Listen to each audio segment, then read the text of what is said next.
You leave India alone. Got it. All right. My God. Can you believe we're 10 episodes in on this now? This is crazy. I say that, but that's only because we started beginning of March, end of February. Yeah. Let me see real quick because I kind of actually have. No, I don't have our YouTube up anymore. Never mind. I think Tim's the most famous person we've had on here. So I was gonna say he's the first. Even though small town kid from Connecticut, baby. Don't play coy, Tim. You're the first person from a Power 4 sport to have them. We've had professional athletes on here, but we have professional athletes that get their monies from small sponsorship deals and CrossFit gyms. So I'm glad you're here, boys. I appreciate you guys reaching out. I'm glad we worked this out. Thank you for your flexibility as well. Just thanks, Steven. But yeah, I appreciate you guys. A little bit of a time change, but some time opened up today, and I appreciate you both. Well, man, we appreciate you being here. So first, to lead off the show, I do want to say congratulations to Ken. Ken finished his quarterfinals performance this weekend. CrossFit Open. I don't know where you placed necessarily. Are you going to semis or no? No. I have a torn meniscus, man. I can't. That's not the answer to the question. I don't know. The question was, did you make semis? Oh, no. No, fuck no. Hey. Hey. What do you think I am, a superhuman? You were down there in what, Des Moines or whatever? Yeah, with James. Yeah, the place that isn't a real state. Hanging out with Mohanza Hayes and James Townsend and the boys. I'm 1,087 right now before they validate other people's scores above me because all of mine have been validated. I put up all my videos. So 1,800? 1,087. Oh, sorry. What was I last year? Let's do some thinking here. Let me show you how bad like this. So I went from. Well, while you're looking up that, everybody can welcome Mr. Tim Boyle to the pod. Yeah. Tim is quarterback. Well, one of the quarterbacks for the Detroit Lions. If you don't know what team that is, I'm sorry, Tim. They have not been that great. So. No, I know. It's been a Lions fan. It's been painful, but I promise you, we're on the right track. I promise. Well, they're on the right track because they signed your boy to a 1-year, $2.25 million deal. Ended up, had the potential to make 2.5, but yeah, it's I can be honest with you, not about the numbers. It's just about I'm playing the sport that I've loved since I was 5 years old. I was blessed enough to play with you, Steve, in high school, and I'm glad. It's true. I'm glad. I'm 27 years old. I'm able to play the sport that I love, man. It's a kid's game, and I'm blessed. You get up every day and you do what you love. That's pretty amazing. It's awesome. I don't work a day in my life, man. It's And shut up. You barely work. Yeah, I just got up from a nap. So yeah, you're right. Oh my God. I love it. I love your hair too, by the way. See. I don't know what the fuck that is going on up there. The Wiz Khalifa patch, baby. Oh. Yeah, it is. Yeah, he doesn't even smoke. I do. It's a good look. Good look. I just wanted to get it on record, Ken. Good luck. I appreciate you, Tim. Now we got it on record. So, Ken, did you ever figure out what your place was? Yeah, I'm 1,087 right now. Last year I was 26,000. Oh, so improvement. Let's go. Yeah. The first year I did the Open, I was 185,000 in 2019. I'm not even going to bring up my scores because the last time I was even relevant in those was 2019. So, oh God, I went from the third percentile to the 97th, but the top 3% to I want to say I'm 88th this year. There's no quantitative besides you knowing what you did last year. There's not enough. There's not enough repeat workouts for you to go. Oh man, I ended up on a Chick-fil-A diet for most of 2020. It translated into the Open of 2021, of which I only did 3 of the 4 workouts because I knew I was out of shape. I just became a doughboy for, I don't know, like 8 months. There's nothing wrong with Chick-fil-A, baby. It's good for the soul. Nothing wrong with Chick-fil-A. Other than they don't have any type of service for Sundays. I know. Something. Yeah. it's the Lord's Day though in their mind, so it's great. Put some Chick-fil-A sandwiches out at the local supermarkets or something, so I can go pick one up. Those would be gone enough. Yeah, you don't have to charge that much. Just put them out there for me. Let me go. I would open a Chick-fil-A if they were like, let me do it as a lone black guy. I would go and open up like 2 Chick-fil-A's, get a whole horde of other black folks because we love chicken. I think you could do that. I would. But you should do that in front of a KFC. I will, because I hate KFC. I want to see that look on people's face of what side of the road do I They're like, he's there, so I should go to him. He knows it's chicken. But the other side knows their chicken. Which one's it going to be, Ken? So Tim and I I'll start this off. We'll go over a few sections of Tim's career, and we got some background topics that me and Ken will ask you about. None of them are anything that you and I haven't already kind of covered. But after signing a new deal, we just learned today that Tim and the Lions will be on Hard Knocks, everybody's favorite HBO summer show. Just found out this morning. Last year, the Colts ate that show up with pregnancies and Carson Wentz just absolutely throwing himself at every defensive lineman he could. Looked like he was going to get hurt all of training camp. Really? So I don't ever watch Hard Knocks, so I'm probably not going to even watch this one. So I'm curious to see after the fact how it's going to look. Hey man, maybe we'll just get you on after Hard Knocks is over. Yeah. Be like, how was that shit? I don't know.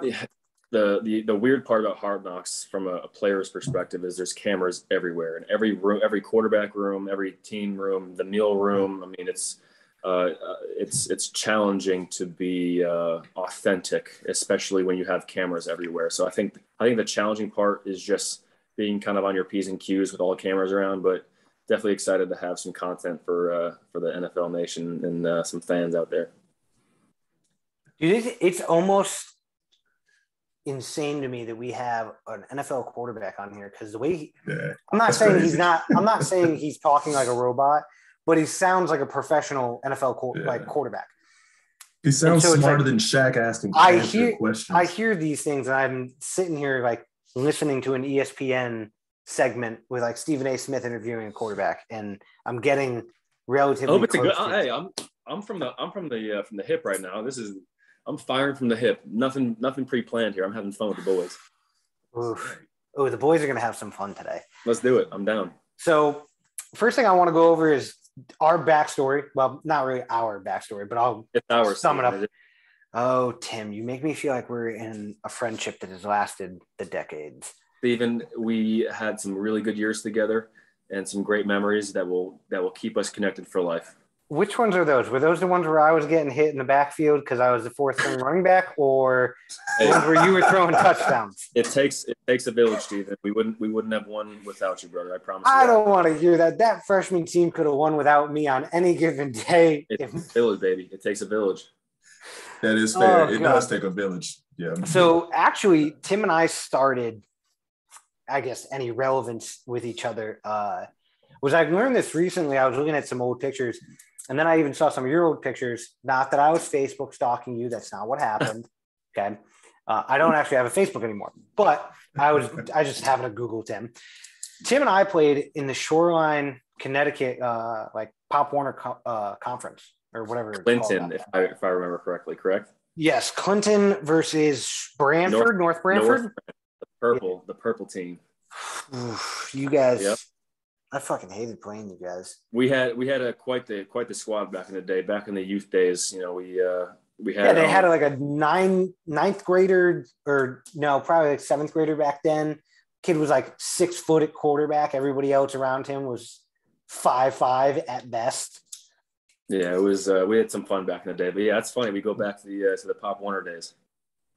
So I didn't actually even know who you were back then. All I knew is, like I said, you were a massive athlete compared to most of the other players on the field. He had an arm that we couldn't replicate on anybody on our team. I think our quarterback was like 5'4", and he was the coach's son. So obviously you get where that offense is going. Of course. Right? And then we had a whole bunch of, like, I think that was like my 8th grade year was the last time we played you.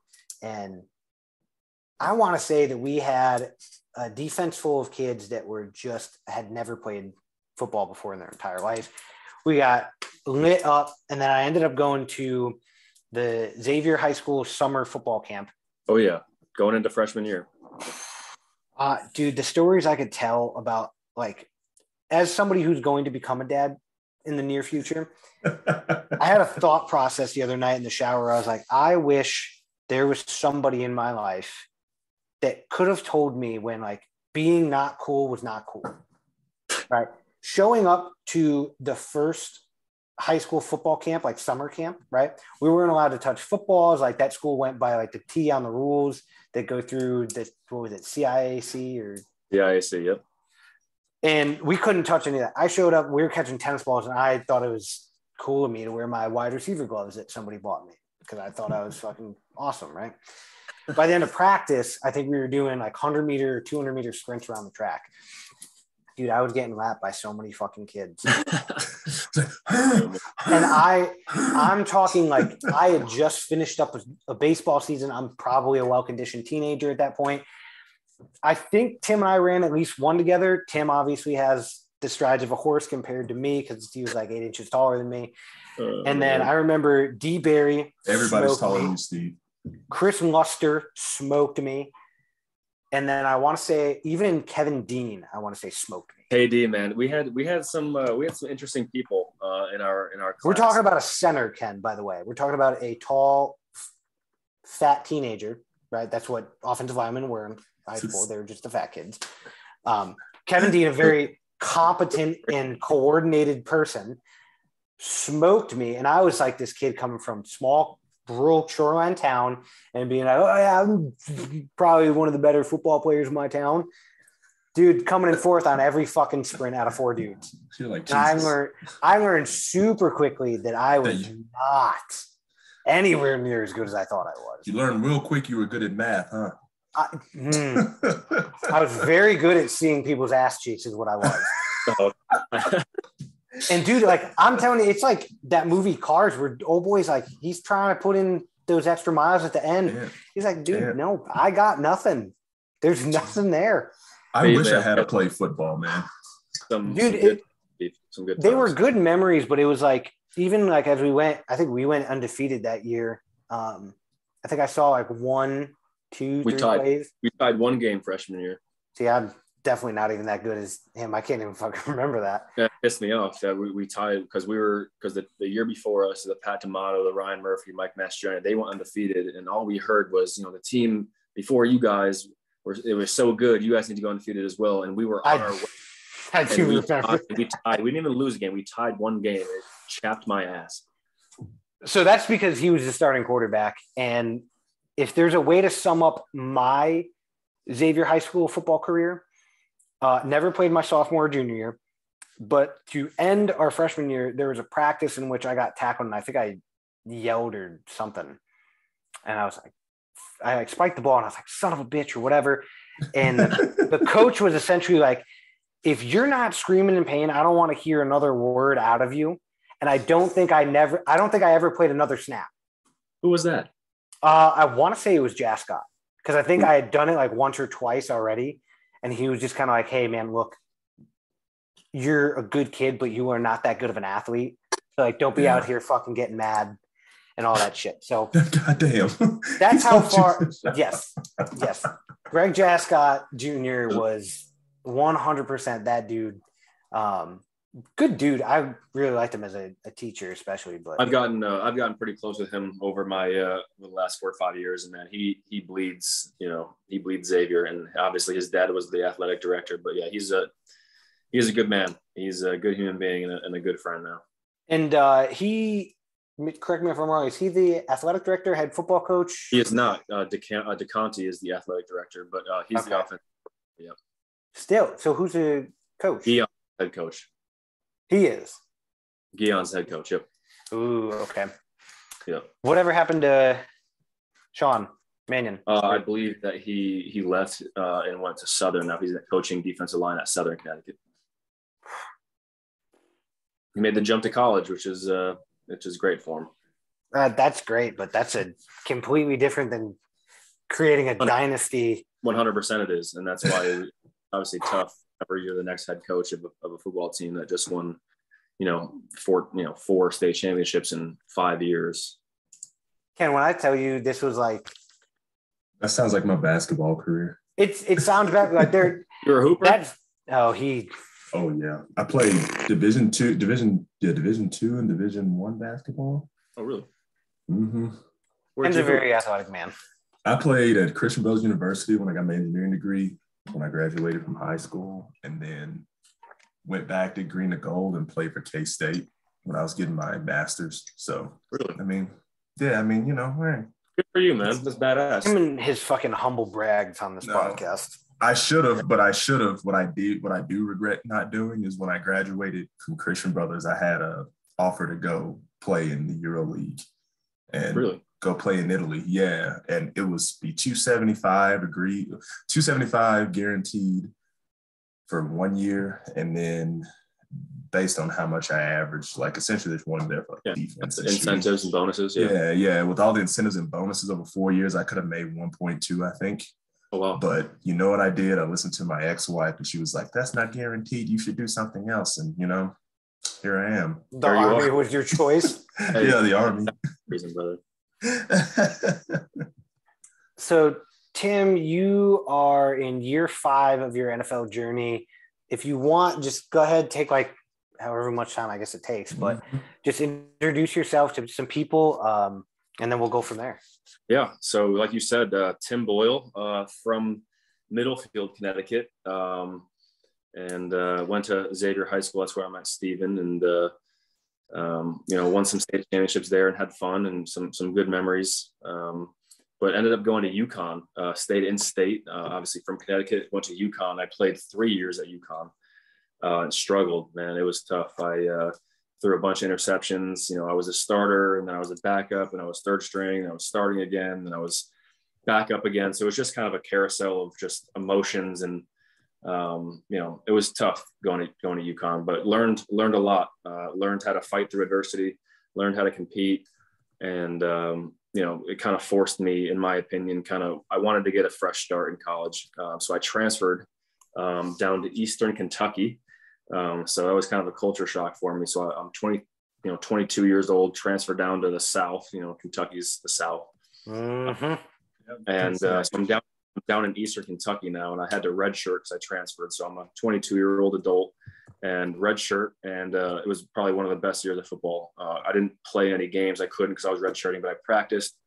I was in the film room. Yeah, I was with the coaches all year. I was in every meeting. I was working out. I was kind of getting my body right, and I was getting myself ready for my 5th year at Eastern Kentucky because that was my shot. And I was kind of told myself, I had the ability, and the self-belief always kind of stuck with me, even when I struggled at UConn, thankfully.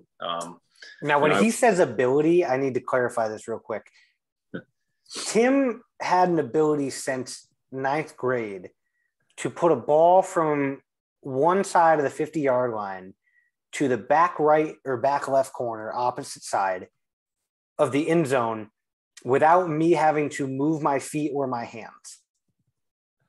That is still my only claim to fame, is that I had an NFL quarterback in 9th grade put a ball in my hand from the opposite side of the field without even having to move. Now, go ahead. You can continue. I just wanted to give perspective on ability. I appreciate that shout out. Yeah. So, to Steve's point, man, I always knew I had a talent. I had a talent that I don't think was really optimized wherever I played. UConn, obviously did well in high school. But yeah, went to UConn and didn't do well. And, you have your ups and downs, and you kind of struggle mentally of, am I good enough? Do I transfer? Do I stop playing? I have those sports. It's love, hate, and you have good days, you have bad days. And thankfully for me, I had a great support staff. My family kind of kept me on the straight and narrow and made sure that I was doing the right things. And, I did the right thing, not the easy thing. And I stuck with it. I transferred down to Eastern Kentucky. I redshirted. And now you fast forward to my 5th year, senior year of college. And, I'm now starting quarterback at Eastern Kentucky. All right, this is my fresh start. Here we go. And did very average, didn't have a great year at all. I truly did. I threw more interceptions than I did touchdowns. I did lead my conference in passing yards. That's kind of like my only, really positive stat. But I had an okay 5th year. And I helped myself out enough to kind of get on some radars in the NFL apparently, but pro day rolls around, probably 4 or 5 months later. And, we had 8 teams show up to my pro day. And one of those 8 teams was the Green Bay Packers, thankfully. And I did really well in my pro day and grabbed, the scouts' attention. And they had me in to Lambeau for a visit. And apparently I presented myself well. And I didn't get drafted, but I was an undrafted free agent, which meant that I signed and I was a part of the 90-man roster, which is like the off-season roster. There's 90 guys, and season it goes down to 53 after. Cut down to 53. Mm-hmm. So, yeah, my rookie year, I went in as the 4th-string quarterback. There's Aaron Rodgers, there's Deshaun Kaiser, there's Brett Hundley, and there's little old me. I'm just gonna say the middle 2 are trash, and I don't even think they're in the league anymore. Brett, I believe is. Deshaun, I think, retired. And obviously Aaron is pretty good. Yeah. So, poor man's Tom Brady. No, I'm just kidding, Aaron. I swear to God. So my rookie year, preseason, thankfully did a really, took advantage of my reps. Didn't get a lot of reps. Throwing bombs. I took advantage of the reps that I got, and I played well. And that preseason, my rookie year, kind of gave me, an ultimate level of confidence of, all right, I didn't really play that well in college, but here I am playing well in the NFL. Like, it's all right, let's do this thing. I belong here. You and James Kumaro looked like Brady and Randy Moss in 07. Kumaro is he's a good target, man. We had some fun. My rookie year, we had some fun, and I made the 53-man roster as the 3rd quarterback that year. So here I am, an unsuccessful college quarterback, call it, and I just made the 53-man roster to a really good, Packers offense, and I'm, one of Aaron Rodgers' backups, and it's a huge culture shock for me. It was learned a lot that year. I didn't really play, I was 3rd string behind Deshaun Kaiser, so it was kind of a year of adjustment. I learned about, what the NFL was all about. I was able to take a full year and just kind of watch Aaron from, kind of take a back seat and watch Aaron and how he operated. And then year 2 comes around, and I won the backup job. So now I'm Aaron Rodgers' prime backup, and that's I was his backup for 2 years. So year 1 I was 3rd string, year 2 backup, year 3 backup. And, they had a decision to make with me after my 3rd year, and they decided to go with Jordan Love, the quarterback they drafted the year before. And they told me they weren't going to sign me back. So at that point, I'm a free agent, and I'm going to go back to work. And the Lions come knocking. So here I am last year with the Detroit Lions, and I was the backup quarterback, kind of going in, and broke my thumb in preseason. So I had thumb surgery. So I was out for 12 weeks. Last year, and then I rehabbed it, came back, and started 3 games, which was an absolute dream come true. Most excited I've ever been to watch 3 straight Lions. It was a huge learning experience. It's obviously I played 3 years in the league. I didn't really have many reps on the field in an actual live live bullet game, and I learned a lot about myself, a lot about what it takes to be a quarterback in the NFL this past year. So, now like Steve said, I'm going into year 5. The Lions just signed me back, last Tuesday. So that's kind of a weight off my shoulders, and I get to run it back with the Lions, which I'm excited about. But yeah, I'm in my off season right now. I probably have 3 more weeks before I have to head back for Detroit for OTAs. But I'm living here with my girlfriend in Jersey City, just enjoying my off season, working out, training, throwing, and getting my body right, and getting myself ready for this upcoming season. Now, what Tim and I talked beforehand, Ken, you missed out on that, was how much of a big girl job his girlfriend has, and she may or may not be a bigger stud than he is. She plays soccer, right? So amazing soccer player, Gatorade Player of the Year in Massachusetts. She's a goalie, and then ended up going to Duke. Started at Duke for 3 years, but she ended up playing in a World Cup when she was, I think, 19. So yeah, man, just lay it on. Just lay it on. If she's going to listen to this, let her know that you know all of it. You appreciate all of it. She's a stud. And it's a wonderful career that she had, and she graduated from Duke. And she felt like she accomplished everything she wanted to accomplish in her soccer journey. So she hung up the cleats, and now she's working at Goldman Sachs here in Manhattan. So she's she's one special, talented human being, and I'm lucky to be with her. She brings out the best in me, no doubt. Hey, I watched Wolf of Wall Street last night. I'm just saying, hey, it's certain aspects of work at Goldman Sachs, not necessarily her niche, are kind of ballpark, but she's thankfully she has a little bit calmer of a life than that movie. I mean, she's not taking 9 drugs at one time. She is awake. She is she wakes up early and she works hard all day. She comes home, she's exhausted. I mean, it's hard work, and she does it well, but she's at a point right now where she knows what she wants in her life, and she's getting up every morning, and she inspires me. And the girl's up at 4:00 every morning. It's absolutely incredible. Not me, man. I can't do that. No, I mean, you guys probably wake up at incredible times too. We've done it. I've done it, but I don't want to do it ever again. 4:00. I mean, she works out every morning before work, and she gets in there early. She doesn't want to. So wait a second. Does she get up at 4 to work out, or does she get up before 4 to work out? She gets up at 4:00 to work out. I did that, and the last time I was in Texas, that was fucking miserable. Yeah, I mean, she does. 4:30 to 5:30 was a bad time. Yeah, we're in bed at 9:30, 9:45, 10 o'clock every night. Trying to get as much sleep as we can, and it's we have a good little routine right now, so it's been good. That reminds me of like being in Bolic and having to do pre-ranger and having to get up at 4:00 every morning for fucking 6 months. I wanted, like, I would literally go outside of my hotel room. They made us stay in these IHG hotels. Steve knows what they're like. And I would go out there and I'd just be like, fuck me. And like, all right, now I'm ready to start the day. Yeah, I would do that every morning. And like after the first week, the dude would come outside at like 4:30 next to me, and he would look at me and go, do you have to do that right here? I'm like, yep, because I'm going to do something stupid for 3 hours. And he's like, see, that's why I can't do those courses, because as much as I'm not the guy to want to go like do all the kick indoors type of job and whatnot. It sucks.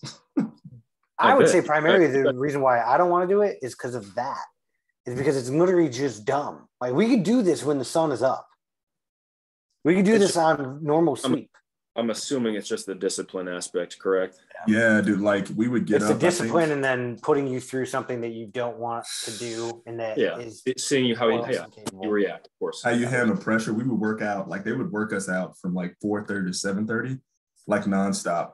We would go and sit in class from like 9 to 5 o'clock, and we would have to stay awake all day and learn all this math, artillery stuff. And then we go back to our rooms, and I would be in bed by 8:30 every night, just knocked the fuck out. Yeah, I mean, that's the one are the best sleeps though. Early. Best sleep I ever had was basic training. Best sleep I ever had.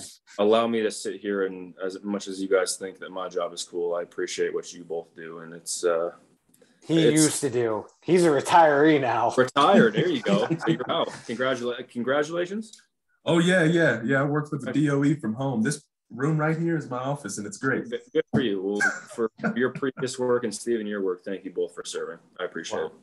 We appreciate guys like you who make Sundays an event for guys like us. Hey, I don't even know anything about football, but I just knew when someone would ask me, oh, you want to come watch a football game? I'm like, yeah, I'm going to get drunk and sit here and watch people hit each other. It's be great. Yeah. I'm glad that we can provide some entertainment, but the work is being done by you guys, so it's appreciated. Unlike Will Smith yesterday, Tim gets to play with other men that assault people for a living, and it's legal. Yeah. It is legal. That was a tough, unfortunately. The slap looked a little fake, but apparently it was a That's real... what I thought. Nah, Will Smith he tried to put his hips into it, and he slipped a little bit is what he did. I watched the video a dozen times. Chris Rock looks like he kind of dodged it, but then he was like, oh, I just got hit in the face. It just looked too clean. Like, it looked like a movie, but then obviously the word after looked pretty serious. He should have dodged and been like, you missed. What do you think about that, Tim? What is your thought on that? Give us your 2 cents. Oh, yeah, you're a little closer to high society than us. I think,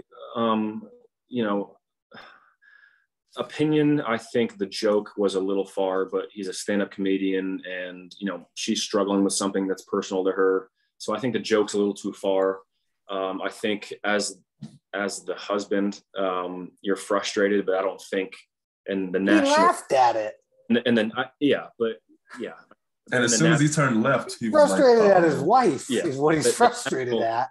I don't think you walk up on stage and you hit a man and then you make a scene like that. I mean, that's just me, but obviously emotions are high and I don't want to judge anyone. Obviously, we all three of us were on that spot, but you'd like to think that both of those men have more composure than to do that moving forward. He tried passing something off of like the role he was playing in King Richard was like what made him feel compelled to do that. Really? Yeah. I mean, part? Well, so Serena and Venus and Serena's dad, Richard, was very protective of them. And so he was like a dude like that. Like if anyone had said that to his daughters at the time, like, okay, you and I are going to go walk behind the shed. We're going to I'll come back out. You will not. But that's how life will be. But again, as a professional actor, like I was telling Ken earlier, like professional comedians, their job is to push the lines of societal norms. Of course. And like that's as much as people want to be like, oh, you make funny money or like you are paid to tell jokes, like you should still be respectful. Kevin Hart, if he comes out and starts saying nonsense like that, are you going to walk up on stage? Is Dwayne "The Rock" Johnson going to go pick him up and slam him? Exactly. And it's now if it's scripted that way, hell, I would have loved to see Kevin Hart get rock bottom on like the VMA stage. The unfortunate part, it's just a gray area, unfortunately, and that's why it's emotions were high. He did apologize, which was the manly thing to do, but he didn't even apologize to Chris. Yeah, he didn't even apologize to Chris. He apologized to the Academy and then to his nominees or the fellow nominees. I think he also apologized to Venus and Serena's family because it was like, hey, you were there representing the story you told about us, and now you won an Oscar, which is his first Oscar. And then that's Will Smith's first Oscar. Really? Yeah. I don't know. Out of all like Pursuit of Happiness. Oh, Pursuit of Happiness. Movies. These are incredible movies. And he did it with his own son. Yeah. And dude, the way that made me feel was the same as Leonardo DiCaprio winning his in The Revenant. The Revenant, like, yeah. Boy actually cut open a dead horse and climbed inside of it. Like that was some stuff. That's commitment. So Will Smith showed commitment, and I haven't seen King Richard yet, but I kind of want to. It's on HBO Max. But okay, we can get off of that topic now because I just want to. I think that Chris Rock at some point is probably either going to trash this man on like just like on some Netflix special. He'll come out specifically just on Will and Jada Smith. I hope nothing bad happens, but there's definitely something to be said moving forward. No, because I mean, no publicity is bad publicity at that point. I have to say this, but Will Smith, he's a bitch. One, his wife she basically vocally cucked him for like 3 years now. That's a lifetime. That's not just 3 years. I mean, I'm just saying, since we've known. Number two, he went after a man who had a position in society at that point where he could not afford to do anything to defend himself. True. Like, if you want to have a conversation with me about something I said about your wife, like you can yell all that stuff, but when the break comes around, we can go out back and handle some business. And then we'll come back out and we'll be like, all right, we handled that. We're good. Chris Rock wasn't even the host or anything. He was just a presenter. Yeah. And as a comic, if Kevin Hart came out or Bill Burr came out, they're gonna lead with a joke. Mm-hmm. They're going to be funny. That is why they're there. They're paid for that. So I heard Shannon Sharp as a last point. I heard him on whatever show him and Skip have. But he was like, the problem for him was it was two of like your people. Two black people. Yes, two black people. That's stage. What he was like, it's our people. And you're in a place where hot, quote unquote, high society, when in reality, all that is just drapes and curtains in certain areas. So you don't see the facade there, but people are dressed to the nines and they're doing their thing, acting like their class. And you brought what Shannon said was like our culture and you brought it down. He brought, so he's like, we would have fought. I'm going to say this. We would have, like, if he had smacked me on that stage, I'd have went, you know what? I'm getting a paycheck anyways. As soon as he like turned around, I'd have grabbed him by his collar and like, just done. Like it's over. It was definitely unexpected. So we'll get back to Tim primarily. Yeah, Tim. Yeah, I'm getting off the Oscars. So Tim, I want to ask you: have you been on podcasts before? I think I heard you on like one or two prior to this. Yeah, I've been on a few. A couple back in the Green Bay days. Some people wanted me on, and I've been on a couple Detroit ones. But yeah, it's a few. Am I getting this right? Does Marcus Frasino have a podcast? Marcus had me on the summer of 2020 in the thick of quarantine. Him and Eric Fresco, we were on talking just kind of shit a little bit. But yeah, Marcus. Those two are thick as thieves. Man, they're good people too, man. Do they still have a podcast? I don't know if they do or not. Probably they do. I don't want to disrespect them by saying they don't because I haven't been following, unfortunately. But I know I was on in 2020, and I'm assuming they probably kept up with it. I know Eric I think he's a United pilot, he is, yeah, or an American Airlines pilot. Yeah. That dude, he's got some cool stories. He's in like a different city every other week. And dude, if you're a pilot, you're flying to different cities all the time. And then if they don't have a connecting flight for you to go back home, tough job. You probably just get a hotel for a night and do whatever. But he's in Miami and it's a tough job. You're working all day. I mean, yeah, that's true. I won't diminish what being a pilot is and how many hours you got to do and all that. But Jess is my wife's sister.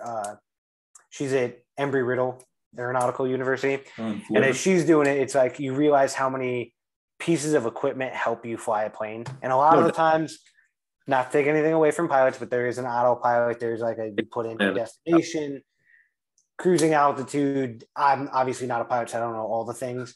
But I know that a plane can almost fly itself, and like once it's in air at altitude, you don't have to you're not turning constantly. Of course. So good for Eric.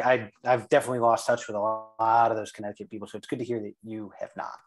Yeah, I've not.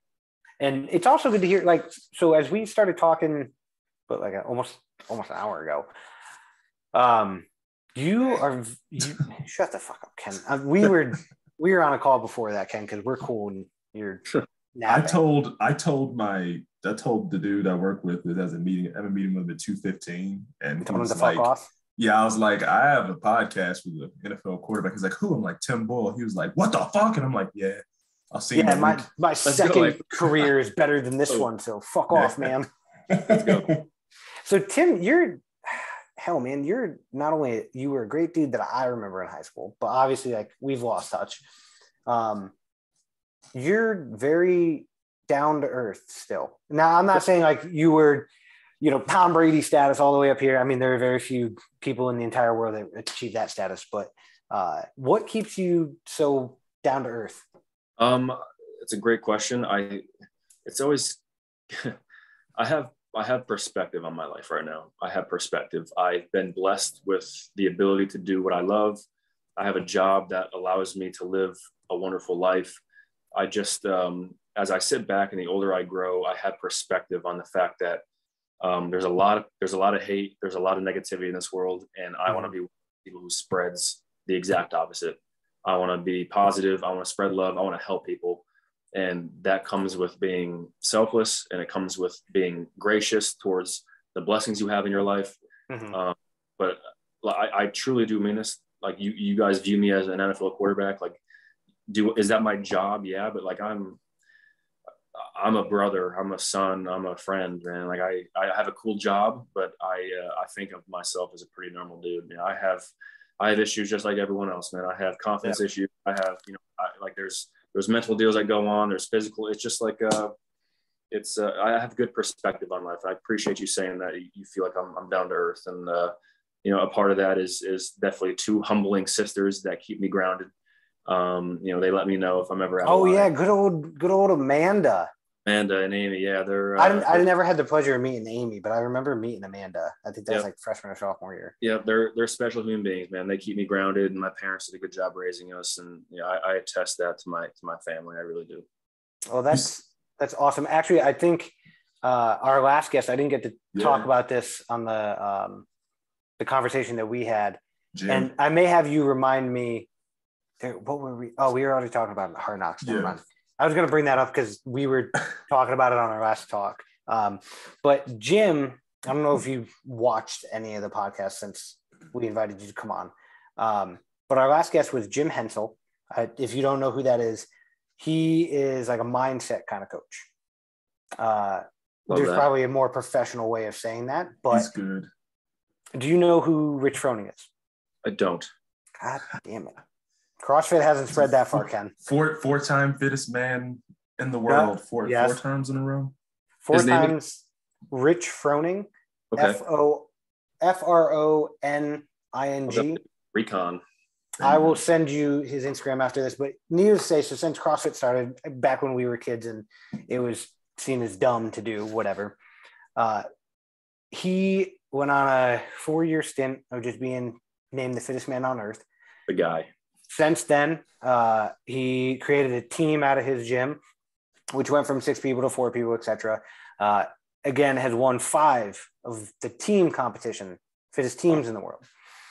So one of the guys that's in his inner circle or somewhat inner circle is Jim Hensel. So if you want to go back and listen to that episode, it's 2 hours long. Take it at your own pace. But it's really good for in the car. He is somebody I will probably refer you to by the end of this. Just the way he talked about like purpose in your life, identifying those purposes, the values that you want to live by. And especially like when he talks compete in like a box for like CrossFit athletes where it's like, there's a clock, there's 3, 2, 1, go. There's nothing else around you. For whatever reason, whenever you talk about like the mentality or like the backside of being an athlete that people don't get to see, I thought almost immediately after that episode that it would resonate well with you. So we'll get you all that information at the end of this. Yeah, I would love it. Yeah. And that's he's got like a whole course and he's got like a workbook that people go through. You work directly with one-on-one with him. And I think he's been doing it for college and NFL teams. He said for like 10, 15 years, Ken? Yeah. CEOs, businesses, things like that. That's one thing. The more I have grown up and matured, you truly understand the impact of how the brain impacts your life. I mean, it really is. The mind is so powerful. And I've been, reading some books, and it's, I'm big on the law of attraction right now. And it's, you ask the universe for what you want, and you have to stay open to it. And I journal every night. I meditate every day. I'm big on keeping my brain sharp and having awareness and clarity in my life. And like I said, perspective, I think, allows me to, it's weird. I'll share this with you guys. Recently, probably a year ago, I started having the perspective of an old man. Bear with me here. Is that why you got the man bun? Yeah. To stay young? It's tucked in the hat, but I have, at moments, I have perspective of me being 95 years old and, on a deathbed and wishing you could have moments back. I'm not going to have my dad forever. I'm not going to have my mom forever. And I think that the true gift of life is learning how to be present in moments. And if you are truly present in a moment and you are able to slow down time because you're so present, you truly enjoy the moment and it doesn't get away from you. But I think, unfortunately, these things are horrible for keeping us present. And that's why I told Stephen before this, I mean, it's, I'm trying to do a little bit of a phone detox just because I talk to the people I want to talk to, but for the most part, my circle is small, and I kind of like my circle small. And, they're all kind of on the same path that I'm on, and they get the same mindset I'm on. And it's, there are a lot of distractions, like I said, negativity, and it's real out there right now, but it's, the mind is powerful. And the more you can control it and understand how certain instances passed in your life, like the reason we are the way we are is because of how we were raised and by the parents and siblings and the mistakes you made and the rewards and the risks. Like, it's all just a compilation of choices and decisions and moments that you've been in, and it's interesting, the psychology of the brain. For you to be 27 years old, because I'm 31. I'm the person that's right now, technically. Old ass man. Yeah, you're in your prime too, baby. Love it. And I'm about to get knee surgery on both knees. I'll probably be walking for a year. Yeah, that's probably gonna happen, Steve. After June. Finally, I can beat Ken in an open.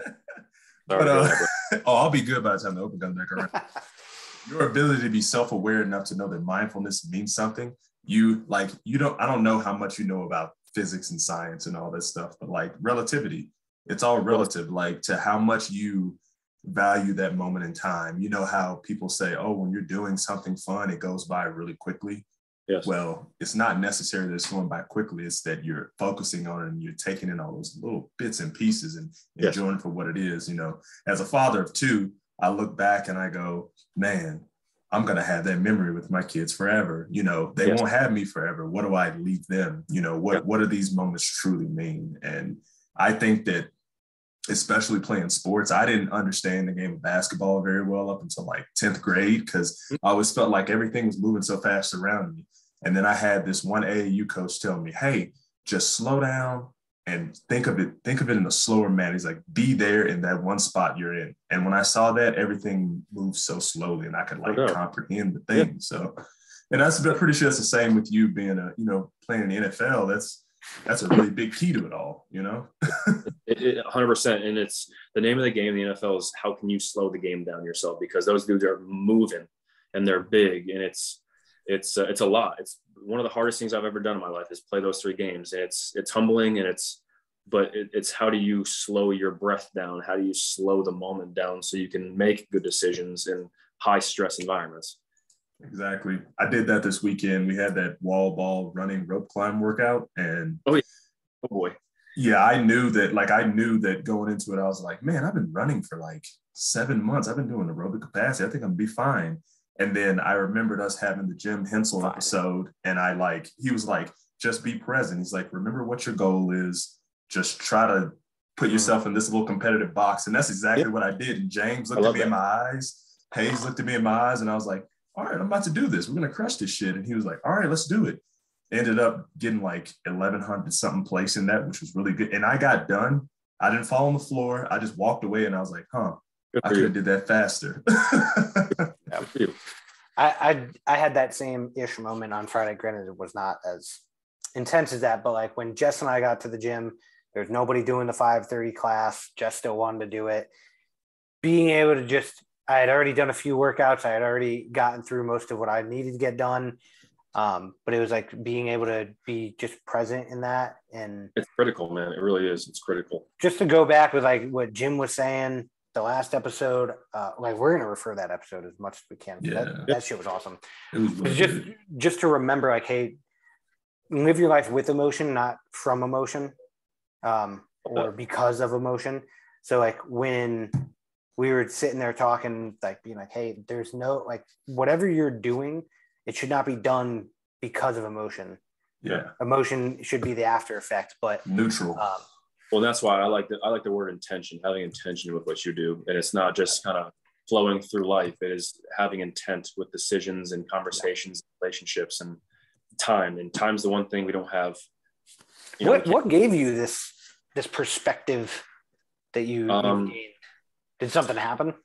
No, nothing happened. To be quite honest with you, it probably started surrounding myself with Aaron Rodgers, and he's a very free thinker, and he's very spiritual. He's very esoteric, kind of a free, outside the box thinker. And being around him for 3 years and kind of seeing what makes him tick, he's an out of the box thinker. And I started becoming that way. And I was attracted to the site, like the human brain, like the psychology of why decisions we make. And to be honest with you too, coming from, a small town in Connecticut and having the job I have, and all of a sudden having an influx of money, it allowed me to set my priorities straight. I'm not one of those guys who's going to go spend it on 5 cars and 2 houses and blow it all. Like I wanted to. No, just shoes, apparently. Just shoes. Yeah. You're a shoe junkie? I had a Nike deal year 2, and I used majority of that money on shoes. Yes. Boom. I have at least 60 pairs of untouched shoes somewhere. Now, apparently his girlfriend has a better shoe game than him. Or at least that's what her comments are. It's debatable. She only has a shoe game because of me. Oof, I can't. I hope she hears that. What's her name again? Her name is Brooke. Brooke, go ahead, drop some whatever comments you want on the Instagram feed. Oh, let the people know. She'll get after me about it because before she met me, she had a decent shoe game and she's got some good Nike swag, but she loves her Jordans, and I'm a big Jordan guy myself, and I got her a couple pairs of Jordans, and so her shoe game increased. It's not because of me. Her shoe game increased because of me. Let me set the record straight before I get my ass ripped. She's gonna come in and just what the? Yeah, completely get after me. But Goldman Sachs is all of a sudden gonna have a Nike deal. Yeah, no, she's she's a good looking girl, man. She's tall, drink of water. She's 6'1", athletic, and she's got some good style, man. It's she's a keeper. Y'all are gonna make some fucking strong ass children. That's Jesus. What we talk about, man. Hey, 6'4", 6'1". Hopefully we push some monster babies out. Or you just get a bunch of me, bunch of 5'10", pretty average dudes with like a small chip on their shoulder. 5'10" is the average male height, correct? I think in the United States. I think it's 5'8". 5'8". Steve, you're tremendous then. I'm above average. What can I say? That's all you need. I'm above average, and apparently I'm very potent. Yeah. So good for you. Couldn't pull out a parking spot, could you? Steve, I will say this: since high school, you've thickened out. Yes, your boy is getting thick. I do appreciate that. High school was you pushing 2 bills? I'm sitting at 2 bills now. Good for you, coach. Good for you. Good lucky for you. Bastard. Lucky motherfucker. Shut the fuck up. Because it's hard. Dude, it is. For me, I've always had an issue. High school, do not take this the wrong way. I was a Uganda kid in high school. I had a Uganda belly. That was literally a nickname that my friends in Clinton gave me. Because I had a stomach that would like fucking protrude. It was weird. I could eat as much as I want, work out as much as I want, but for no reason, it all just sat in my stomach, and I would be a skinny kid with just like. I hope you took advantage of it. Bacon and cake, and I would have done that. Oof. No, like it wasn't even that. Like going through high school and college, I would go to the gym so often.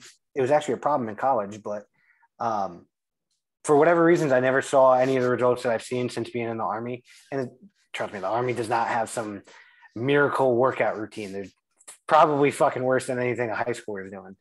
But we do like the run, the push-up, sit-ups type deal for like the first few years I was in. Basic training more or less just kind of hardens your mind. It doesn't harden your body. For a lot of people, it breaks the body just because there's so much of it. But then finding CrossFit for whatever reason, I don't know, my body just related well to it. You look good. You do. I appreciate it. Yes, so that was something else I was going to ask you about is like your workout regimen. What's that like? So for somebody who's, like we've talked about being a professional athlete and is it what it seems and you are a normal guy. What is it that you do to stay in shape as a professional athlete, just for somebody who hasn't seen it? Kind of a twofold answer. You have obviously in season, and we lift 3 times during the weekend season. Okay. So it's is that like CBA? CBA? No, you could lift 2 days a week, but I think for our job and to maintain strength during the season, 18-week season is a grind. You lifting 3 weeks is good. One lift is lighter than the other 2, but you really get after it probably twice. Okay. But out of season, you legitimately, you end your season and you have until the middle of April to do whatever you want. So in the NFL, you could stay at your team facility. People have houses. Obviously I have this apartment in Jersey City, so I kind of create my own workout schedule, and I have a facility that I drive to 4 times a week. I do physical therapy every day, Pilates, yoga. I weight train. I throw, the quarterback coach throw with receivers. So I have a pretty good regimen that I've kind of created over time, but it's taken, a couple of years. After my rookie year, I stayed in Green Bay in the off season, and that was horrible because it's -5 every day. And I got to go outside. But that was not where I was thinking you were going with that, but. No, Green Bay was just horrible because it's so cold. But yeah, my workout routine, it's I wake up at 6:55 actually is my alarm every morning because I can't wake up at anything past 7. I can't do. So 6:55 is my wake up time. Eat a good breakfast. Most of the time yogurt, granola, and some fruit. And I'm out the door at 8. I got a 45-minute drive to physical therapy. I got physical therapy from 9 to 10:30. Go to my training facility, which is like 5 minutes down the road. Mm-hmm. Maybe do like a med ball circuit. We do some running for 30 minutes, and then we had a good workout. And I'll do some Pilates. I'll do some yoga, and then I go to my quarterback coach and throw. And I'm home by 5:30. So it's a long day. By no means am I just waking up and watching TV and Netflix and just kind of resting my body. It's definitely an art of understanding what your body needs and attacking your weaknesses. That's kind of what the off season is there for. Sounds a lot like CrossFit. Yeah, there you go. Sounds a lot like it. Yeah, I feel like we're trying to push CrossFit on top of game. I'm not trying to push it on him, but we pay $120 a month for a gym membership, and we can go in there as much as we want. I mean, aside from him paying for a physical therapist, and a remote coach to help him, or a coach to, quarterback coach to throw for him. I mean, what do you spend? Like, so for the people that don't know much about fitness, or the people who are trying to cross compare, what would you spend a month for your fitness? So I pay around $550 a week for accumulation of, I get an hour and a half massage. I get 4 therapy appointments. I train 4 times a week, Pilates, yoga, all that kind of included is about $550 a week for me. So initially, early in my career, it was tough for me to feel like I had to spend that a week. But the job I'm in, the profession I have, it's an investment on my body and my mind. It's not just go do it and get the results. I truly am paying that so I can be better at what I do, so I can get another contract. So it kind of all evens itself out.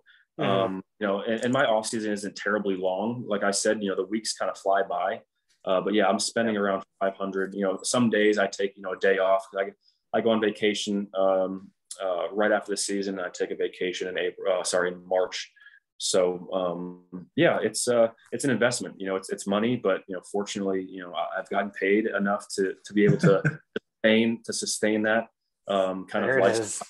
And that it's nice. It really is. It's nice to be able to wake up with the intent of knowing that you're going to get yourself better every day. I mean, so that is something that I guess Ken and I know a little bit about, I guess, scaled, right? Mm-hmm. Like we're getting, there are levels to that kind of game. You guys get it. Well, yeah, but what I'm trying to say is, like, obviously an NFL quarterback or just a professional athlete, it could be a baseball pitcher or whatever, or even like an MMA fighter. Those guys, there's scales to this, and it's not who's better than other people at, the specifics, but when you're trying to secure a guaranteed payday of some ballpark here, somewhere over $1 million, I would probably say, even $500,000 a year. The idea is not, hey, I'm getting paid, but how do I get this again? Because I have this now, and yes, I want to live this like a certain way that's equivalent to my pay. Yep. But at the end of the day, that money is not forever. So yes. How do it's not necessarily a selfish, self-centered thing to be like, hey, how do I get this again? Yeah. But in our realm, like, we know, hey, we're paying an above average amount for gyms, but we're getting specific coaching, we're getting specific programming, specific training.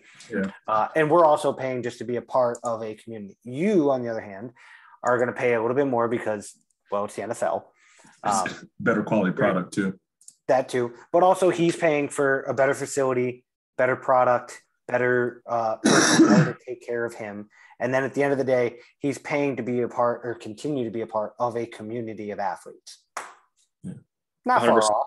And I'm around guys who, there are probably 3 or 4 other guys in the NFL who train. Yes. So it's being around like-minded guys, and we build and feed off each other. So it's a good environment. And most people sitting at home on their couch, yelling at Aaron Rodgers or you for throwing a pick. How did you not make that throw?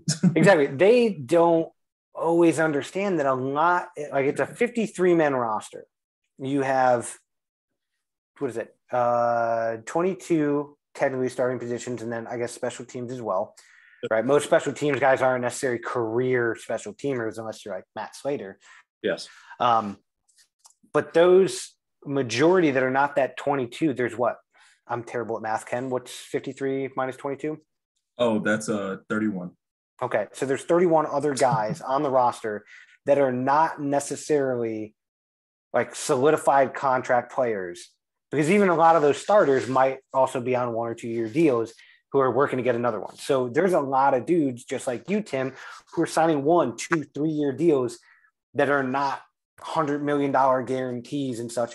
So it is a bunch of like-minded individuals who are saying, hey, I'm here to get what I can while I can and to hopefully produce this long term. Yeah, no, make no mistake about it. Getting to year 5 has been an absolute dogfight. Mm-hmm. It's been a dogfight. You know, I'm not one of those guys who is highly touted first round pick, second round pick. You know, you're going to have a long 10-year career. Every year is like, am I going to have a job? Am I going to play football again this year? You know, I'm not. Thankfully, I'm at year 5, and you know, the Lions trust me. They want to sign me back, but you know, year 2, year 3. I mean, it's a dogfight, and it's a competition. Well, even going day. Into training camp has got to be rough on your mind of just like you have a contract, and I don't know the exact specifics, and you don't have to go into them with contracts, but a lot of the time it's like, hey man, we could sign so and so over here if we get rid of this person here. Yeah, maybe we take like a $500,000 cap hit, but like long term, that guy might produce more for us. So as much as everybody has a job come training camp, by the end of training camp, you might not have a job. It is the NFL and all sports for that matter, and most jobs, it's all production based. Especially the NFL, though. I mean, if you are not doing well, especially in season, man, our off days are Tuesday. Our off days are, and they bring in 8, 9, 10 guys for tryouts. Yep. Jesus. Really? Yeah. Mm-hmm. Yeah. It's a revolving door, especially Bill Belichick is bringing in like 25 white receivers every week, trying to see who the next Wes Welker is. When you're on the roster, there's a little bit more top security, but when you're on the practice squad, I mean, it's a revolving door. You know, you'll show up at practice one day and there'll be a new face out there, and you're like, who is that? Or there'll be what position does he play? Yeah, like one of my really good friends last year, didn't show up at practice. I'm like, oh, where is he? Oh, they just cut him. So it's just like contracts in the NFL really don't mean much. It's really all about guaranteed money. That's why you see, Deshaun Watson signed a 4-year, $230 million contract, fully guaranteed. Like that's unheard of. That's beautiful. It's incredible. And I think there's only 2 or 3 of those in the entire NFL history. Exactly. And that's why guaranteed money is really what it all comes down to. And that's what the team is sinking into you. So that means they can cut you, they can do whatever, and you're still owed that money. Yeah. But yeah, every year is a dogfight, especially for those, on the fence, the 31 other players who are not key starters. It's you got to be on your P's and Q's, man. It's production. You got to show up. You got to take advantage of the reps you get. You got to be a good person. You got to be a good locker room dude. Like you got to be a complete, player. How do you get around that? Like every year going into it, or as a matter of fact, every fucking Tuesday, you come into practice. How do you not get stuck in a mind trap, but how do you navigate that mentally? It's all self-belief and confidence. I know at the end of the day that I am good at what I do, and I need to continue to have there's that confidence in it. It's interesting. My rookie year, I struggled with it because, they're always looking to replace you essentially. But if you never give them a reason to, then they won't. So being consistent on the practice field and games is critical. And that's fortunately, the story of my career has been, I've taken advantage of my reps, and I haven't made many mistakes, but this past year, I made some mistakes. I played 3 games and didn't play, extremely well in all 3 of them. I learned, I played well enough in certain games, but it's all a learning experience. And I know exactly what I needed to work on this offseason, and I feel like I've achieved that. But to answer your question, the short answer is it's self. And they signed you for a reason. Go out there, ball. You can't get caught up in the, are they looking at this or looking at that? You just got to wipe it, go play ball. I've been playing since I was 6. Have fun. So one of the for training camp though, tune into Hard Knocks. You guys will see exactly what I go through. Oh, I'm watching now. Oh yeah. Oh God, I can't wait to be sending Tim DMs. I'm gonna come and try out for an NFL team on Tuesday randomly and just see what happens. Dude, it's intense now. Yeah, I would love. So I have a a buddy of mine, probably my best friend. Sorry, Ken. Sorry to break your heart, but fuck you, Steve. He lives in Michigan. He's from Michigan. He grew up in Waterford Township outside of Detroit. So if I'm out there, I think I should actually be out there April 28th. April 28th. I'll be out in Detroit. All right, man. Well, I'm fucking stopping by. Come on down, brother. Fuck yes. Looks like I'm making a trip now because Tam's getting her wisdom teeth taken out. I'm just gonna fly to Detroit just because. Ken, if you want to come, so I'm going. My buddy Alex, he was my best man at my wedding, probably just my overall best friend. But I always have to give him that shout out. Just is he a fan? Huh? Is he a Lions fan? I think so. There we go. We'll take it. We'll take it. I'm not sure he's a huge football fan is why I say that. I just don't think that football was his Lions fan by default, by location. Yes, probably. Yes. By default. I know he rooted for you guys last year a few times because we talked about you. But I'm going out there, Ken, for his commission ceremony after he finished OCS now. So that guy. I know you're talking about. You can read your story a couple times. I got to give him the big green weenie salute for his first one. So if I could do it by flicking him off, I would, but I'm going to try to embarrass the shit out of him. Hey, so if you want to come, we can always do that. And then who knows, maybe we can do a podcast in a Lions facility. Sit down and look around. Good old Ford Field. I've never been there, but I did get to see the outside of it. Ford Field is nice. It's nice to play inside in a cold area. Damn, should have had that in Green Bay. That's kind of the competitive advantage in Green Bay, though, because when I was with them, we'd always practice outside, and it was a competitive advantage for us because our mentality was we love the cold. It's Green Bay. Like, no one wants to come to Lambeau and play in, the historic stadium. Yeah, no one wants to play in cold weather at Lambeau. Like, and for us, it was a huge competitive advantage. And so those people in Green Bay love some cold weather, boy. Yeah, I mean, we had some cold games for sure, but they're all just hockey fans that just like watching people get hit, so they'll just go watch any sport that get hit. No, I'm a tropical people. I can't do that. Speaking of home field advantage, real quick, did the Patriots come to your pro day? The Patriots, I do not believe were at my pro day. No. Oh, damn, man. Yeah, there was no chance for me to be around the real TB12. Dude, I was rooting for that, man. I gotta tell you. Growing up, obviously, I know you're a huge Patriots fan, but I grew up the same way. And what a special time to be a Patriots fan when we were kids. Tom Brady from 2001, when we were 6, 7 years old, and he's winning Super Bowl MVP, Pro Bowl. So it was a special time, and he's a big inspiration for the reason why I'm a quarterback and the reason why I worked so damn hard. I wanted to be, like Tom Brady, and it was cool. I played against him 3 times in the league now. It's surreal all 3 times. I was going to ask you a little bit about this, so I guess we can get into it because there wasn't a Madden game from 2003. I want to say, like, before 2003, I didn't really understand what I was doing in Madden, but like after they beat the Panthers, that's when Madden started kind of getting developed a little better. There wasn't a time that I had a Madden game where the Patriots were my favorite team. And I didn't fantasy draft Tom Brady immediately and just have loaded 99s across the board. Same way. So I know you grew up as a Patriots fan as well. Obviously, you just said it, but I know you got to go to a few games. I even remember in high school you held one of the rings. I did, something. Yeah. I was a very jealous person from that, by the way. One of my uncles owned a box at Gillette, so he was close with Kraft. So I think I got to see Kraft's ring, so it was pretty cool. Yeah, dude. Growing up in New England's a cool thing, Ken. You should have fucking been there. It truly is, man. It's a really cool sport. But it's a really shitty place to try to live with the taxes are so high. It's brutal, but yeah, the sports out there, I mean, the basketball, baseball, hockey, it's football. The Celtics, even for like a year, were just, my God, that changed. Yes, especially, so I was a Celtics fan when they won the championship just because I didn't really know basketball and I hated LeBron, so I obviously cheered on the Celtics. But then I was like, well, I like the Patriots, I like the Red Sox.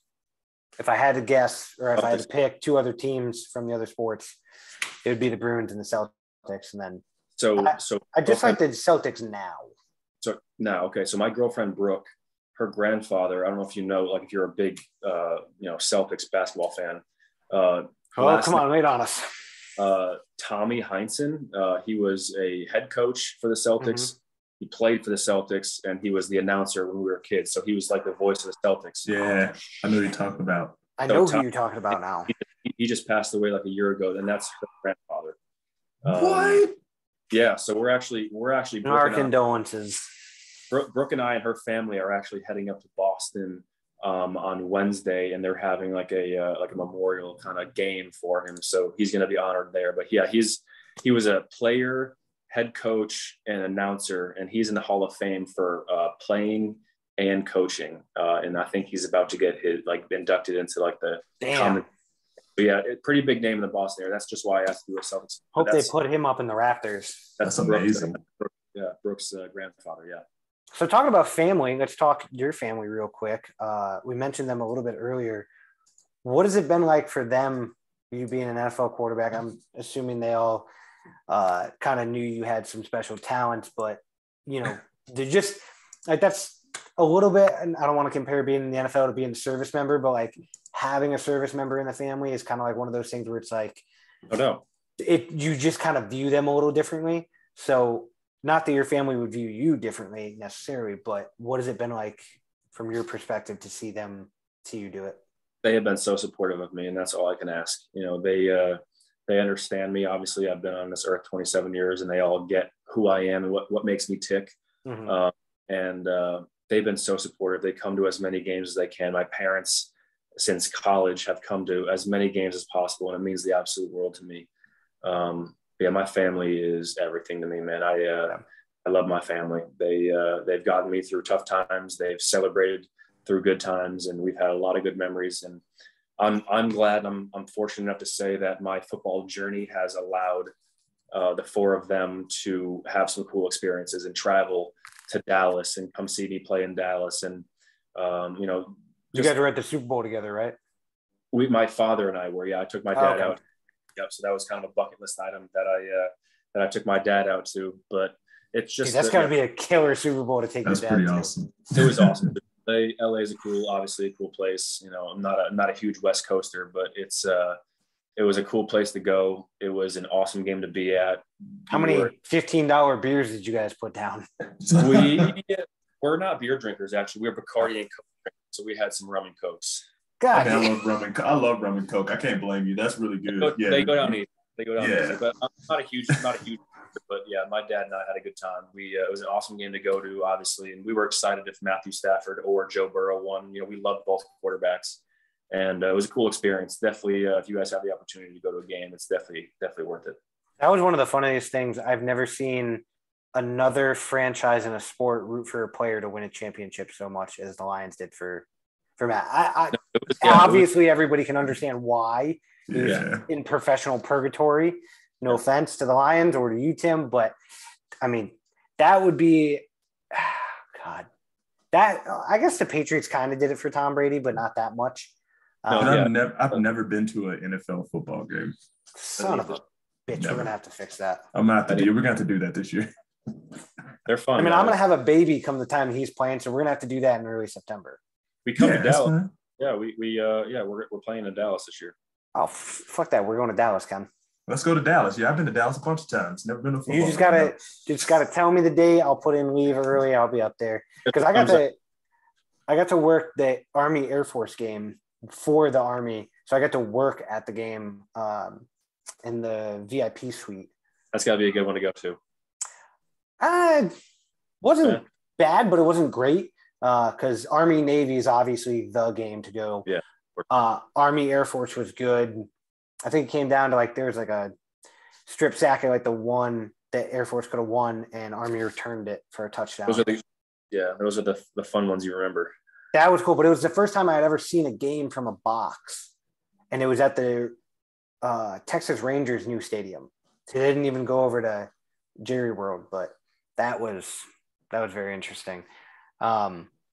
So with your family kind of being a part of all of this in a way now, what is Brooke's family like with all of it?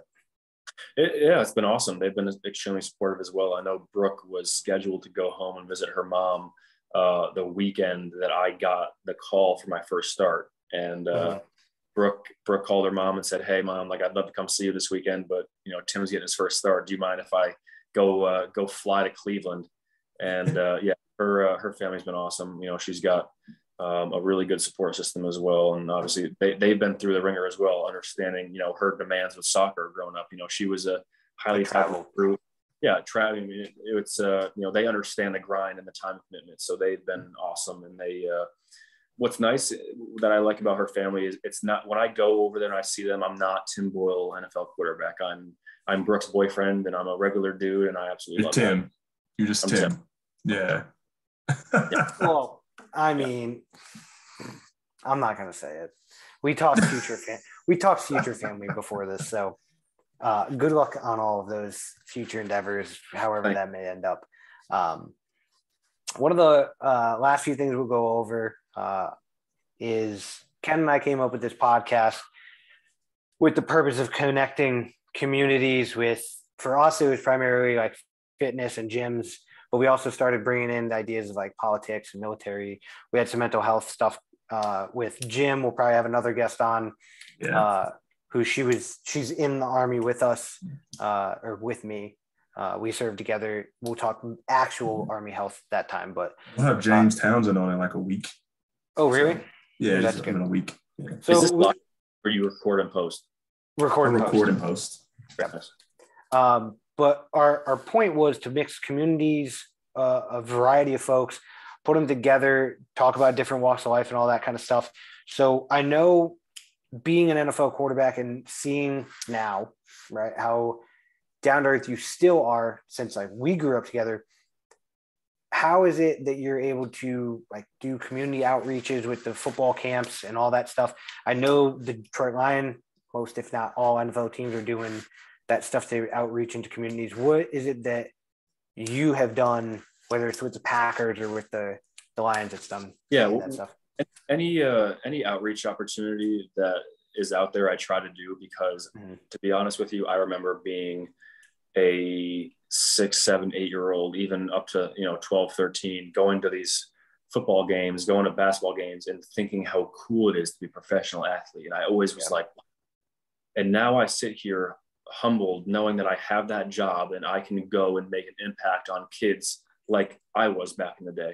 Yeah. So I've gone to hospitals, and I love, you get to see people's raw emotions, because you get to truly experience the fact that people, as much as I think my job is so cool, like people like freak out. Like it's a cool platform to have, because, it's a power that you don't necessarily think you earned, why am I worthy to give you words of advice? Why are you going to listen to me? I'm just a small town kid from Connecticut, but they want to hear me because of my status and my, I played quarterback in the NFL, and it's, I'm so lucky to have that platform. But, it kind of allows you, because, I had to public speak a few times, and it's like, all right, well, what message do I actually want to get across to people now that I have this platform? Yeah. And that's what you guys, and it's, I want to be a beacon. I want to inspire people to be nice to people. I want to be like, spread some love, like do something nice for someone, go pay for someone's meal, like hold a door. Like there needs to be, because once it happens to that person's going to feel a little bit of shock of love, send it down the road. And it's contagious, in my opinion. And, but to answer your question, I love doing community outreach, man. It's being out in the community is honestly what it's all about, and understanding the fan stories. And they kind of get the same reaction, because I had never met you, Ken, and Steve, we haven't talked in a while. They kind of get the same reaction of, oh, you're like a regular dude. Like you're down to earth. Like, what do you expect me to be? Like some pompous asshole who is going to not talk to you? Like I'm a human being. Like I have issues too. Like I love talking to people, understanding people's stories. It's an awesome platform that I have. And I love giving back to the sport as well. Like I'm going to have another youth camp in Connecticut at Xavier this summer. Awesome. I'm working with Jascott to kind of figure out those details, but I love giving back to the sport and being a positive, role model in the sport. But it's about doing it the right way, in my opinion. A lot of people are really good, but they do it the wrong way, and they don't lead by example, in my opinion. And I think being good at the sport and doing it the right way and being someone who can inspire someone to want to do better is so powerful. Yeah, I feel that. I had a moment like that this weekend. It was kind of weird. I had two of them, actually. First one was when we did the total, and then someone saw me walking out that 385. They were like, holy crap, how the I'm like, yep, I'm not picking it up again. And they were like, yeah, how in the world? They were like, I saw you on Instagram, but I didn't know that you like, I'm like, yeah, I'm just a regular dude. And they're like, you're so nice. I'm like, am I supposed to be a dick to you? Like, exactly. Yeah. That was kind of like the time I met James in person. It was, I mean, for me, it was more like visual shock. I was like, oh, I didn't know you would be that tall or that ginormous. Camera adds, a few pounds, but for him, he looks skinnier on camera than he is in person. Yeah. How big are you? Who, me? Yeah. Well, he's not asking me, motherfucker. Oh, I'm 220. I'm 225. I'm like 5'11", 6 feet, 6 right foot. around there. So 6 feet, 225. 6 foot. Don't insult yourself like that. That's a brick shit house right there. 6 feet, 225. Yeah, I should have probably put up more weight, and I probably should have played football once upon a time. Like I really should have. I never played football a day in my life, man. I probably should have picked up a football. Probably, man. For real, I got 4 inches on you, and I weigh about the same. So you're. Yeah. God, brother. Tim's a big dude, man. Yeah, he is like 6'4". You're 6'4". I'm hovering right around 226, 227 right now. I just want to put this way. His girlfriend's taller than you, Ken. Yeah, I know. I heard that. I heard that. He said 6'1". He said a tall glass of water. He meant a champagne glass. And he was like, I'm real thirsty. Tim was like, I'm thirsty all the time. You want to know what is humbling? Like, humbling is when your girlfriend wears 3 to 4 inch heels and she's taller than you. And you're 6'4". And I'm 6'4". And that I struggled with it at first, but then I was like, what? Nothing to worry about. Like, I'm still tall. God. But she's still taller than me. I'm like, I'm looking at my girlfriend. I'm like, this is. It's like he sees himself like Kevin Hart next to Shaq or something. Yeah. And meanwhile, it's just The Rock next to Shaq. Looking up, kissing her. I'm like, this is bad. Did you see his reaction? He was like, yeah, she got on heels. He's like, She's like, girl, come here. Up. Yeah, you gotta pick me up. Oh my! This is beautiful, man.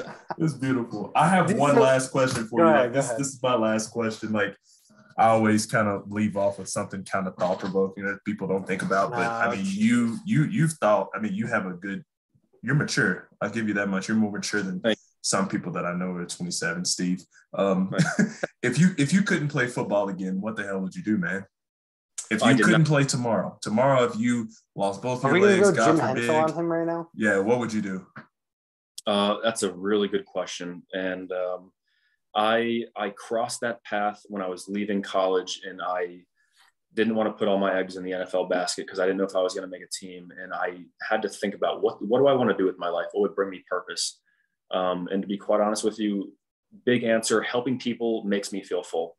But to give you kind of a backstory, from my freshman year of college to my senior year of college, I had 5 different offenses.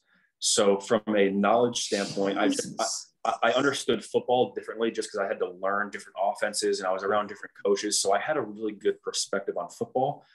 So to answer your question, I know it's kind of a boring answer, but I think I'd be a coach. And going back to, or I feel like I've had coaches who don't know how to relay a message to me or don't know how to coach me. And that's the beauty, like the beauty of coaching is you have to coach everyone and talk to everyone differently. And that's what I love about psychology, of understanding who people are. And, I get coached way different than Jared Goff gets coached. And I get, it's just, there's a way of understanding how to coach people and give back to the sport. And like, I kind of went back on my community outreach, but I would say I'd probably be a coach and a football coach. Yeah. I'm just a ball. I got nothing else other than football in my life. Ken, you have your level 1, right? That's expired now. I need to redo it. Okay. So Ken and I are technically coaches. I think that is something that I can definitely connect with on that level, where just being able to give somebody tips, tricks, small, like a quarterback coach or even just like a high school football coach is somebody who can make an impact on a lifetime. Whereas like what Ken and I technically coach, like we'll make an impact on maybe the next 5 years of your life. Right. But that's deeper than that. It's the conversations you have while you're coaching. I'm just saying from like your perspective of like being what I would assume to be either college or a high school coach. There are so many coaches from probably our background where that person is always known as coach after that. Yeah. Yes. And there's like a deep rooted relationship there because for dudes, speaking as one who like didn't have the dad figure for whatever, anybody's reasons are, a coach is like a saving grace. And it really is one of those things where you can change a kid's life by just giving them the hard love on the field. And then like, hey, afterwards, like, I'll give you like a little pat on the back. But you get that from home most of the time. So I love your answer. Impacting lives. That's ultimately what I think everyone's purpose is to impact lives in a positive way. I think being a teacher would be something that I could relate to in that sense of like a secondary job. But to be honest, I don't want to be a teacher. I don't want that. But now if I could be a teacher and get paid extra to be a coach, I would do it to be the coach. Of course. And to be quite honest with you guys, I would love to play into my mid-30s, retire and go be a high school football coach and be a dad. I think that'd be an awesome job. Be a dad, be a high school, have some money in the bank and kind of enjoy my life. Oh, okay. So money in the bank. Last question. Ken, I know we got to get out of here. Do you think? I got 2 minutes. I got to go to the gym too. Business ventures. Since you are a little bit more flush with cash than the majority of most men, at 27 years old, business ventures. Are you in anything? Are you going anywhere? These are like the questions that people don't normally get to ask the celebrities and whatnot. I have a different approach. I am not one to just like dump all my money. I've had friends reach out. Hey, I have a big investment deal. If all of my money is 100%, I have 96% of it invested in the market. So I am pretty much, I give myself kind of a lump sum of cash. That's like my spending money, like that I budget out. And the majority of that goes to my financial advisor. And we're kind of, spitballing, what good outcomes are out there in the market that I could, make some money. And thus far, I've made a good portion of money just putting my money in, stocks, bonds, it's mutual funds. It's incredible the money you make over time. But I think the next big thing is real estate for me. I'm trying to get into real estate, understand the market. As we were talking about earlier. Come visit San Antonio. I got some opportunities. Come to Colorado. That's what I was telling him before this. I sold houses here my first year here in the Army in 2018, and I paid cash for my car, and I paid off a ton of debt. And I was only selling 3 houses. Yeah, it's lucrative, no doubt. And that's, I don't feel like I'm confident enough to understand the ins and outs. And that's kind of the process I'm going through right now. But to answer your question, I think, the more money I accumulate, the more comfortable I feel pulling the trigger on an investment when it comes to a house or like you said, getting a place and renting it out. But, I don't want to be that guy who's paying rent. I want to be the guy who's receiving rent now, So to answer your question, I'm not really in any big business and there's nothing really going on. I've had a couple deals, Nike deal, I've, Quest bars, but those are kind of just like, they send you stuff and it's for free and go have fun with it. But other than that, I'm pretty, I don't spend my money. I really don't. I bought myself one treat. I hit a number in my bank account. I said, go buy yourself a car. And I bought myself a car, and that's pretty much all I've done for myself. I know exactly what 20's talking about. I feel that. Sweet. Nice. Hey, by the way, we're looking for sponsors, Tim. So if you know anybody who wants to sponsor a podcast, let us know. Yeah, just hit us up. Oh yeah. It's been fun.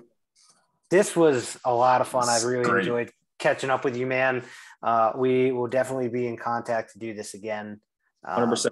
You got to reach out if you're in Michigan, please. Both of you. Oh yeah. Dude, I have nothing but time now to go do things. I'm not in the Army anymore. I'm pretty much honestly, I could quit my job and be just fine. Good for you. I really want to just go do shit. Find your way. And like I said, when the season comes out, when the schedule comes out, the Dallas game, love to see you guys. Well, I will definitely stay in touch, man. That time I am in Michigan, expect to hear from me, I will. Yeah, you got my number. Send me a text, please. Now I get to go be my buddy's connect and be like, hey, man, look at what I did. Not only I'm flying in for you and your first salute and all that dumb officer bullshit, but hey, now you can see Tim. To know a guy, right? How long are you going to be in town for? Probably 3 days. And the 28th is a Thursday, I'm looking. So you're going to be that weekend, I'm assuming. I was going to say we can try to get some golf in. Oof. Are you a golfer? I know how to golf. I'm not good at it. It's just the camaraderie. It's being around the guys. It's the conversations. It's having beers and drinks while you're throwing. I'm not a great golfer either. It's just more so terrible at golf. No, basically just throwing balls into the woods. Exactly. Drinking more afterwards. The golf is the most humbling sport I've ever played in my life. That would be amazing. If you're at the facility, I'm not going to ask it of you, but if you happen to be there, maybe we can get a thing for that. Cause I know him and his wife, he was actually supposed to get engaged at Ford Field. Really? But I guess something didn't pan out. He ended up doing it in Hawaii. Ford Field is where we play, and our training facility is like 20 minutes away. So that they're like two different places, just so you know. No, either just getting to hang out with you would be a blast. Understood. So I'm not going to ask anything of that. It's been great. You guys, two wonderful people, and you guys have great chemistry. By the way, you guys feed off each other. God damn it, he's nice. What? Dang, you were just. You guys just. It's kind of a cute back and forth. It's nice. Well, Steve's short and white, and I'm black and tall, so we get together, and I just mix the coffee real good. You're literally 2 inches taller than me. That's it. Yeah. But apparently, according to Tim, 2 inches taller is it's a deal breaker. Significant. I'm gonna start wearing my Metcons with inserted heels whenever I'm around again. I do all the time, so I'm gonna be taller. No wonder why you have bad mobility. Yeah, I know, right? So, all right. Tell the people where they can find you, Tim. Yeah, do all that. Say it again. Tell the people where they can find you at. Where they can find me? Mm-hmm. Your socials. Well, don't give them your address. Yeah, not to. I legitimately only have an Instagram. That's just Tim Boyle _8. Yeah, I only have Instagram. That's it. And if people want to get in touch with me, just slide in my DMs. Yeah, like I did. It was great. I'm not on Instagram all the time, but I do go on. I check my DMs, and if I know people, then I answer. I was very happy that he answered, man. Not that I never thought Tim was going to be like a dick or anything, but I was like, hey, the life of an NFL quarterback or just an NFL player in general is definitely way more hectic than me. So I was like, there's probably there's always time. There's always time for friends, brother. I'm glad to hear that we're still friends, buddy. Of course we are, dude. 4 great years. Hey, man, we only had 3. 3. Yes, I went back to public school. You did. You left. Yeah. Did you get poor, Steve? Dude, I was always fucking poor. I mean, poorer? No, but hey, Catholic schools are fucking expensive, bro. Yeah, that's why I went to a Catholic school. I went to Christian Brothers High School, man. It was brutal, man. Dude, yeah, they hose you. They house you for cash, but other than that, we can stay on after this. But I gotta get off because I got a project distribution meeting. Yeah, but it was awesome talking to you. I'm gonna.